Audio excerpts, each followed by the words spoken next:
Gabriella, I'll start with you. Tell folks, what should they know about the IPAL program? Should they consider going to an IPAL school? So for those of you who are listening in who maybe you're a parent of someone of a child who's thinking about going to school, or maybe you're thinking about it yourself, what should they know and what should they consider?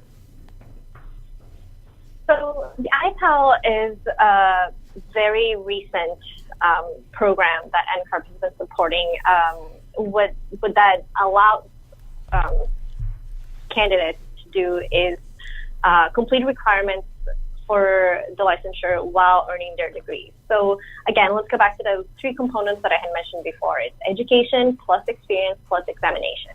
What they are suggesting is that the education component happens in tandem with the examination component. And so the students that are in these programs test for their registration while attending architecture school.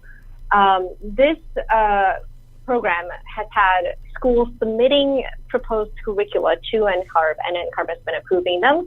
And so there is a list of programs that have been accepted to host, to have the IPAL program on the NCARB website. And each school is different because what they're doing is saying, here is my proposed curriculum, this is how we can make it work. And so NCARB is tasked to then evaluate and say, yes, this works, or no, this doesn't work. So I'll give you an example of the Boston Architectural College here, which I work with constantly. Their students are usually attending school while working. And so that makes total sense for them to test while going to architecture school. So that the BAC became part of the IPAL program very early on makes total sense to me. So should you consider going to an IPAL school? Absolutely. But then you also have to understand that there's going to be a lot of work involved in getting the education and examination components, completed in tandem with each other. Yeah, so I like drawing diagrams to describe stuff. So like, for example, if this is the amount of time it takes you to, to go to school, then you also have, this amount of time of experience that you need to get. And then one of the enhancements they've recently made is now you can start your exam at about the same point, right? And then you can, however long that takes you. But this program actually, it overlaps, it actually pushes the exam backwards so that you can... Right, it overlaps with education. Right.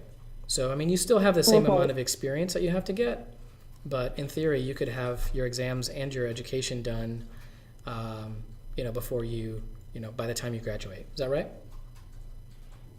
Yes, you're right. And again, there are only a few schools that have been accepted into this track because of how specific the curriculum needs to be. And NCARB is making sure that the curriculum that they offer can support such a track because it is, a heavy track.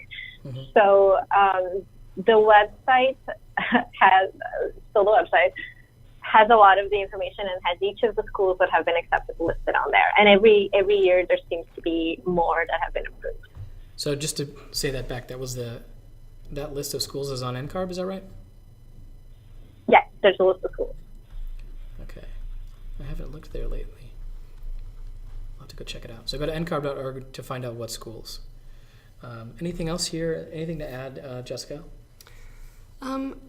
I think one important thing to add for IPAL, and it is curriculum dependent based on the school that you would select to go to, but not only is it a good thing to start considering the examination process and going over content that you would be tested on, but it's also an opportunity for you to get connected with local firms and have either a co-op or gain some experience in the summer, which is pretty standard now, getting an internship or something similar like that during breaks.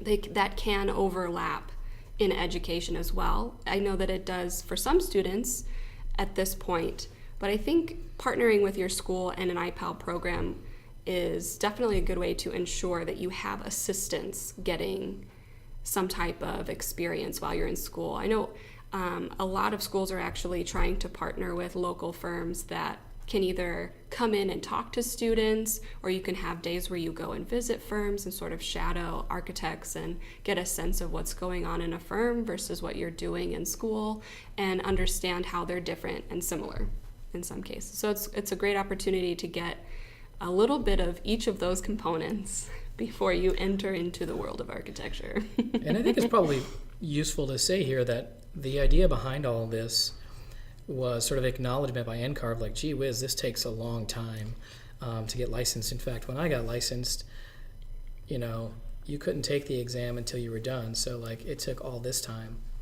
But they got rid of that.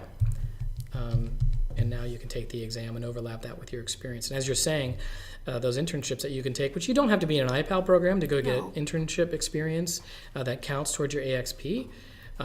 But if you do that, right, the sooner you start, then the sooner you'll be done with your experience, the sooner you'll get licensed, and then all the happy things. Yeah, now you can actually earn experience still from high school.